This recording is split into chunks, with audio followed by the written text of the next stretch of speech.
convicted sex offenders working at your child's school. Tonight at 10 p.m., a special KTLA investigation uncovers sex offenders on schoolyard. Our Chip Yost is here now with your first look at this, something that every parent should know about. Chip.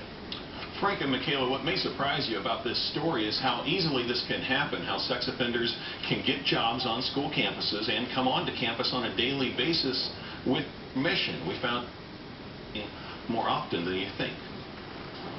When you think of elementary and high school campuses, and when you think of people like Stephen English, a convicted sex offender whose crime on the Megan's Law website is described as lewd or lascivious acts with a child under 14 years old, you probably think these are places he should never come close to.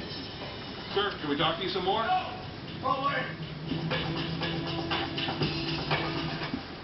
Now, that was a second sex offender in addition to Stephen English, who you heard about in the first part of that. They both worked for a company that did work on school campuses from Victorville all the way down to San Diego. We'll tell you what that company was coming up at 10 and where some of these school sites were. But I know firsthand the schools have various checks that they have in place, so this shouldn't happen. How is this happening? Well, accordingly, we talked to a state assemblyman about this, and it appears this is what he calls a loophole in the law, and that is if you're a soccer coach or a teacher, you have to get fingerprinted. Right. You have to get a background check.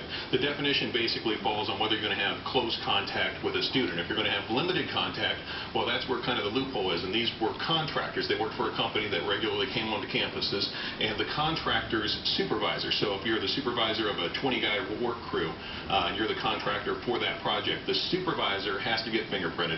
The supervisor has to get a background check, but then it's up to the supervisor to decide, or the company to decide, whether they're going to do background checks on all their employees. If they don't, the way the law is written, if they don't do background checks on all their employees, then they have to have something in place where the supervisor who had the background check done has to be supervising the other employees that haven't had background checks while they're on campus. This is going to be a really interesting series. We can't wait to see it tonight. Yeah, tonight at 10 we'll have more on all this and show you some of the schools and some of the people involved. Chip Yost, thanks so much. Thanks, Chip. Other news this morning, a bill